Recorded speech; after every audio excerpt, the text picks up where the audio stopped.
जो लोग बुद्धिमान हैं वह यह जानते हैं कि शब्द हथियार की तरह होते हैं जिनसे किसी को भी बचाया जा सकता है या किसी को भी मारा जा सकता है।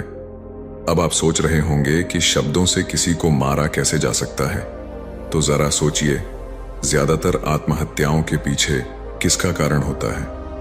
किसी के पति ने कुछ कहा, किसी के पिता ने कुछ कहा और उन लोगों ने आत्महत्या कर ली। ये आत्महत्या किसके कारण हुई? वो पीड़ित के मन को इतना दुखी कर गए कि उसके मन से वो दुख सहना और ज्यादा बर्दाश्त करना नामुमकिन हो गया और इसी वजह से उन्होंने आत्महत्या कर ली। ऐसे ही आपके शब्द किसी को नया जीवन प्रदान कर सकते हैं। जब कोई आदमी उदास होता है या दुखी होता है तो आपके शब्द उसमें एक नया जोश, एक नया उत्साह भर सकते हैं और एक हारा हुआ आदमी अपने जीवन में एक नई शुरुआत कर सकता है, सिर्फ शब्दों के माध्यम से, हमारी वाणी के माध्यम से। तो अब तक आप ये तो समझ ही गए होंगे कि हमारे शब्द हमारे जीवन को किस तरह निर्धारित करते हैं, शब्दों में कितनी ताकत होती है और किसी से बात करते वक्त हमें कितनी सावधानी से अपने शब्द सुनने चाहिए। आज की जो कहानी मैं आपको सुनाने वाला हूं उसमें आपको सीधे सीधे तौर पर कुछ ऐसे तरीके पता चलेंगे, कुछ ऐसी परिस्थितियां पता चलेंगी जहां पे आपको हमेशा चुप रहना चाहिए। कुछ परिस्थितियों में अगर आप कुछ नहीं बोलेंगे तो वही आपके लिए सबसे ज्यादा बेहतर होगा। इससे पहले कि आप इस कहानी में खो जाएं, इस चैनल को सब्सक्राइब जरूर कर लें। तो चलिए कहानी शुरू करते हैं। एक बार की बात है, एक युवा लड़का एक बार एक बौद्ध भिक्षु के पास पहुंचा। वो काफी परेशान लग रहा था और उसने बौद्ध भिक्षु से जाकर पूछा कि हे महात्मा, मैं अपने आप से परेशान हूं, अपने आप से दुखी हूं।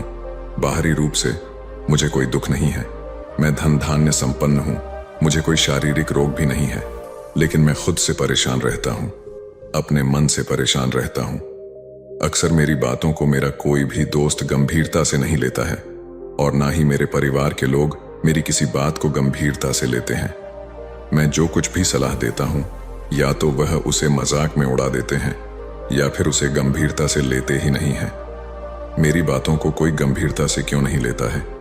क्यों मेरी बातों पर कोई अमल नहीं करता? क्यों मेरी बातों में कोई रुचि नहीं दिखाता? क्या कारण है? कृपया मुझे बताने का कष्ट करें और मेरे मन के इस दुख को दूर करें। यह सुनकर बौद्ध भिक्षु ने कहा कि आज सुबह मैं चालित ध्यान करके वापस आ रहा था।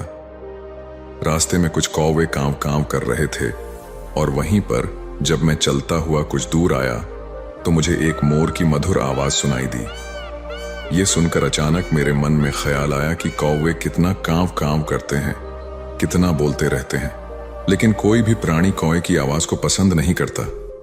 मोर हमेशा सही परिस्थिति के हिसाब से बोलता है। जब भी बारिश होने वाली होती है और बादल गरजते हैं और बारिश होने की आशंका होती है, ऐसे में मोर अपनी मधुर आवाज में गाता है जो सभी को प्रिय होता है, सभी को अच्छा लगता है। ऐसे ही अगर इंसान सही परिस्थिति के हिसाब से सही शब्द बोले, सही वाणी बोले, तो वही वाणी दूसरों के लिए संगीत हो जाती है, संगीत बन जाती है और दूसरे लोग तुमसे सम्मोहित हो जाते हैं और वहीं पर तुम्हें सब लोग गंभीरता से लेने लगते हैं। और दूसरी तरफ अगर तुम यूं ही बेफिजूल ऐसे ही बोलते रहते हो, बिना किसी बात के बोले चले जाते हो, तो फिर तुम्हें कोई गंभीरता से नहीं लेता। तुम उस कौवे की भांति हो जाते हो जिसकी वाणी कोई पसंद नहीं करता और बाद में तुम्हें दुख होता है कि तुम्हें कोई गंभीरता से क्यों नहीं लेता। इसीलिए अपने शब्दों को बेहद बुद्धिमानी के साथ इस्तेमाल करना सीखो। अगर तुम नहीं सीखोगे तो समाज में तुम्हें कोई सम्मान या कोई गंभीरता से नहीं लेगा। यह सुनकर वो युवा लड़का बोला कि हे महात्मा, मैं जानता हूं कि मैं ज्यादा बोलने की बीमारी से ग्रस्त हूं, मुझे इतना नहीं बोलना चाहिए, लेकिन मैं अपने आप पे काबू नहीं रख पाता और ना ही मैं इतना बुद्धिमान हूं कि मैं अपने शब्दों को नाप तोल कर बोल सकूं। मैं तो किसी से बात करते वक्त इतना सोचता भी नहीं कि मुझे अपने शब्द किस तरह इस्तेमाल करने हैं। कृपया करके कुछ ऐसी परिस्थितियां बता दीजिए जहां पर मुझे कम बोलना है या फिर बोलना ही नहीं है, हमेशा चुप रहना है। अगर आप मेरा ऐसे मार्गदर्शन कर सकते हैं तो मेरा जीवन आसान हो जाएगा और मुझे ज्यादा दिमाग या अपनी बुद्धि लगाने की भी जरूरत नहीं पड़ेगी। यह सुनकर बौद्ध भिक्षु ने मुस्कुराते हुए कहा, वैसे तो इंसान को हर परिस्थिति में सोच समझकर ही बोलना चाहिए, लेकिन अगर वो हमेशा होश में नहीं रह पाता है, ध्यान में नहीं रह पाता है, तो मैं तुम्हारे दैनिक जीवन की कुछ ऐसी परिस्थितियां बता रहा हूं जहां पर तुम्हें हमेशा चुप रहना है। अगर तुम ऐसी जगहों पर कुछ बोलोगे तो तुम्हारा अपमान ही होगा या फिर तुम्हें कोई गंभीरता से नहीं लेगा। सबसे पहली जगह है, या यूं कहे ऐसी परिस्थिति जहां पर इंसान को हमेशा चुप रहना चाहिए, वो है जब किसी ऐसे विषय के बारे में बातचीत हो रही हो जिसके बारे में आपको कोई जानकारी ही नहीं है। तो ऐसी परिस्थिति में व्यर्थ में बीच में टांग अड़ाना, अपना व्यर्थ का ज्ञान देना, आपको कुछ पता नहीं है लेकिन फिर भी आप अपना ज्ञान देने के लिए उत्सुक हैं, तो ऐसी जगह पर आपका अपमान ही होगा। जरा तुम खुद सोचो, जब कोई बीमार आदमी अपनी बीमारी के बारे में चर्चा कर रहा हो और आपको उस बीमारी के बारे में कोई भी ज्ञान नहीं है, लेकिन फिर भी आप व्यर्थ में, बेकार में उसे ऐसी ऐसी औषधियां बता रहे हैं जिनका उसकी बीमारी से कोई तालमेल ही नहीं है, तो ऐसे में आप अपनी प्रतिष्ठा अपने हाथों से खो रहे होते हैं और आपको पता ही नहीं होता। ऐसी परिस्थिति में आदमी को हमेशा सुनना चाहिए। ध्यान से सुनना भी एक कला होती है। अगर आप सुनने का दिखावा करेंगे तो कहीं ना कहीं सामने वाले आदमी को यह एहसास हो जाता है कि ये मेरी बात पूरे ध्यान से नहीं सुन रहा है। इसीलिए जब आपको किसी विषय के बारे में पूरी तरह से जानकारी ना हो तो वहां पर केवल अपने कान लगाना ही ज्यादा महत्वपूर्ण होता है, ज्यादा जरूरी होता है। आप उस इंसान की बातें ध्यान से सुन सकते हैं और इसी बीच आप दोनों के बीच एक संबंध पैदा होगा और वो संबंध सच्चा होगा क्योंकि आपने उसके बात को बड़े ही ध्यान से सुना है और इस बात का पता सामने वाले को भी होता है। तो हम बिना कुछ बोले सिर्फ सुनने मात्र से किसी को अपना दोस्त बना सकते हैं। इस बात को हमेशा ध्यान में रखना कि दूसरी जगह जहां इंसान को हमेशा चुप रहना चाहिए वो है खाना खाते वक्त। खाना इंसान को हमेशा चुप रहकर खाना चाहिए, मौन रहकर खाना चाहिए। महात्मा बुद्ध और उनके भिक्षु हमेशा चुप रहकर भोजन करते हैं, शांत भाव से भोजन करते हैं, परिपूर्ण होकर भोजन करते हैं, पूरी तरह से करते हैं, एक एक टुकड़े का स्वाद लेकर भोजन करते हैं। और ऐसा भोजन जब आपके शरीर में पहुंचता है तो वो आपके अंग अंग तक ऊर्जा पहुंचाता है।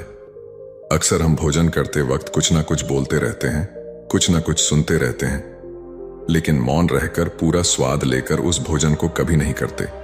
हम उस भोजन को करते वक्त आधे अधूरे ही रहते हैं और इसीलिए हमारा शरीर रोगों से ग्रस्त हो जाता है। जरा तुम खुद सोचो, बौद्ध भिक्षु हमेशा भिक्षा लेकर भोजन करता है और भिक्षा भी कितनी बिल्कुल मामूली सी, और वो भी एक वक्त। तो एक वक्त भोजन करने के बाद भी वो इतने स्वस्थ रहते थे, इतने उत्साह, जोश और आनंद से भरे होते थे। और हम तो इतना खाना खाते हैं, इतनी सारी भोजन की सामग्री हमारे लिए उपलब्ध होती है, लेकिन हमारे शरीर में कोई ऊर्जा नहीं होती। इसका सबसे बड़ा कारण होता है कि हम अपना भोजन होश में नहीं करते हैं, परिपूर्ण होकर नहीं करते हैं, मौन रहकर नहीं करते हैं। इसीलिए अपना भोजन हमेशा मौन रहकर ही करो। तीसरी जगह जहां पर अगर आपने चुप रहना सीख लिया तो इसका मतलब यह है कि आपने अपने ऊपर विजय हासिल कर ली। जी हां, गुस्से में शांत रहना या चुप रहना इतना आसान नहीं होता है। अक्सर हम गुस्से से भरकर कुछ ऐसे शब्द या अपशब्द बोल जाते हैं जिसका पछतावा हमें हमेशा रहता है, लेकिन जुबान से निकला हुआ शब्द वापस नहीं हो सकता, उस शब्द को मिटाया भी नहीं जा सकता। अब वो जिंदगी भर हमारे दामन से जुड़ चुका है और वो गुस्से में बोला गया अब शब्द हमारे मन को समय समय पर बेचैन करता रहता है, दुखी करता रहता है। लेकिन गुस्से के वक्त चुप रहना सीखना भी एक बहुत बड़ी कला होती है। गुस्से में आदमी का अपने ऊपर काबू कहाँ रहता है, अपनी इंद्रियों को वश में कहाँ रख पाता है। इसीलिए इस कला को आप तभी सीख सकते हैं जब आप गुस्सा भी होश में रहकर कर पाए। जब भी आपको गुस्सा आए, आपके दिमाग में सिर्फ एक ही बात आए कि मुझे चुप रहना है, मुझे किसी से कुछ गाली गलौज नहीं करना, किसी को कोई अपशब्द नहीं बोलना। और जब ये विचार गुस्से के साथ जुड़ जाता है और धीरे धीरे ये आदत बन जाता है तो आप अपने गुस्से को भी काबू में करना सीख जाते हैं। जब भी कभी गुस्सा आए तो किसी को कुछ बोलने की बजाय कुछ शारीरिक व्यायाम करना शुरू कर दो। ऐसा व्यायाम कर सकते हो जिसमें आपका शरीर थक जाए। आप पाएंगे कि जब आपका शरीर थक जाता है तो आपका मन भी शांत हो जाता है। आपने उस गुस्से की ऊर्जा को एक सकारात्मक रूप दे दिया और यही बुद्धिमान व्यक्ति की पहचान होती है, जो दूसरों के तानों से भी अपना घर बना लेता है, अपनी कामयाबी के रास्ते निकाल लेता है। वही सच में बुद्धिमान आदमी है जो जहर को भी दवा बनाकर इस्तेमाल करना सीख जाए। चौथी जगह जहां आप चुप रहेंगे तो आपके लिए वही सबसे ज्यादा बेहतर होगा, वही आपको सम्मान दिलाएगा। चौथी जगह है जब चार लोग आपस में बैठकर बातें कर रहे हो, कोई बैठक कर रहे हो, तो वहां पर जब चार लोग बात कर रहे होते हैं तो चारों लोग एक साथ तो बात कर नहीं सकते। एक बार में एक व्यक्ति बोलेगा और तीन सुनेंगे, तभी वो बैठक कामयाब हो पाएगी, तभी वो चर्चा सही रूप में आगे बढ़ पाएगी। लेकिन अगर कोई आदमी ऐसा बैठा हुआ है जो बीच में ही दूसरे की बात काटकर अपनी बात को ऊपर रखना चाहता है, तो ऐसे में वो चर्चा या वो बैठक आपको कहीं नहीं पहुंचाएगी और चारों लोगों के बीच आप सबसे मूर्ख कहलाओगे। अगर आपको अपनी बात कहनी है तो सामने वाले को अपनी बात पूरा करने दो, उसके बाद अपने विचार रखो। यही एक भद्र पुरुष या फिर कहीं अच्छे आदमी की पहचान होती है। और आखिरी जगह, अगर हमारे माता पिता हमें कुछ कह देते हैं, हमारे बड़े बुजुर्ग हमें किसी बात पर डांट देते हैं या हमें थप्पड़ भी मार देते हैं, तो ऐसी जगहों पे आपका चुप रहना ही उनके प्रति सम्मान दिखाएगा, उनके प्रति आदर का भाव व्यक्त होगा। अगर आप उनके सामने उनका विरोध कर देते हैं, उनका प्रतिरोध कर देते हैं, तो वो गुस्सा तो थोड़ी देर बाद शांत हो जाएगा, लेकिन वो कही गई बात, वो विरोध किया हुआ शब्द या फिर कुछ भी उल्टा सीधा हमेशा आपके मन को सताएगा। और आपके माता पिता को हमेशा यही लगेगा कि आज ये हमारी इज्जत नहीं करता, आज ये हमारी बात नहीं मानता, क्योंकि ये कमाने लग गया है, ये बड़ा आदमी बन गया है, ऐसी ऐसी बातें उठेंगी, ऐसे ऐसे तंज कसे जाएंगे। इसीलिए ऐसी जगह पे आप मौन रहिए, कुछ मत बोलिए, अपने गुस्से को अपने अंदर ही पी लीजिए, कुछ व्यायाम कर लीजिए, भाग लीजिए, दौड़ लीजिए, आपका मन अपने आप शांत हो जाएगा। आखिर में बौद्ध भिक्षु ने अपनी बात को खत्म करते हुए कहा कि कम शब्दों में अपनी भावनाओं को उतारना सीखो। शब्द हथियार की तरह होते हैं, बोलो तो होश में बोलो, ध्यान में बोलो। दोस्तों, इस वीडियो को लाइक अवश्य कर दे, जिससे हमें ऐसी वीडियो बनाने का मोटिवेशन मिल सके।